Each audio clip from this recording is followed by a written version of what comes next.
ایک بہن سوال عرض کرتی ہیں، السلام علیکم ورحمۃ اللہ وبرکاتہ۔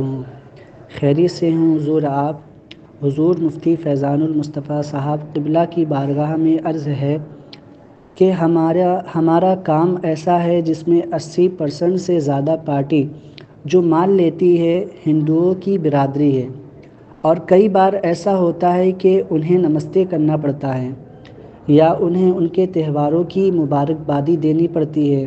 ایسی صورت میں کیا حکم ہے؟ حضور کی بارگاہ میں عریضہ پیش ہے کہ جواب عنایت فرمائیں۔ وعلیکم السلام ورحمۃ اللہ وبرکاتہ۔ ہندوؤں سے کاروبار کرنے میں کوئی قباحت کوئی حرج نہیں ہے، لیکن کاروبار کی وجہ سے انہیں نمستے کرنا پڑے، یعنی ان کا مذہبی سلام یا قومی سلام اختیار کرنا پڑے، یہ ناجائز و حرام ہے۔ اور اگر تہواروں کی مبارکباد دینی پڑے تو وہ تہوار اگر مذہبی ہیں تو یہ کفر ہو جائے گا، اور قومی تہوار ہوں گے تو پھر یہ حرام ہوگا۔ تو کاروبار کے لیے حرام کام کرنے کی بالکل اجازت نہیں ہے۔ جس کاروبار میں حرام کام کا ارتکاب کرنا پڑے اس کاروبار کو چھوڑنے کا حکم ہے۔ آخر کاروبار میں یا جو لوگ مال لیتے ہیں اس میں ان لوگوں کو مبارکباد دینے کی کون سی ضرورت ہے، یا سلام کرنے کی کیا ضرورت پڑ گئی؟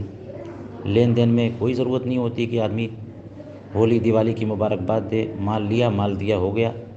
اخلاقیات باقی رکھنا، تو اخلاقیات باقی رکھنے کے لیے بس مسکرا دیا، ہنس دیا، چائے کا لین دین کر لیا، یہ ہو گیا۔ لیکن حرام کام کا ارتکاب کریں گے تو اس کے لیے اجازت نہیں ہے۔ واللہ تعالی اعلم بالصواب۔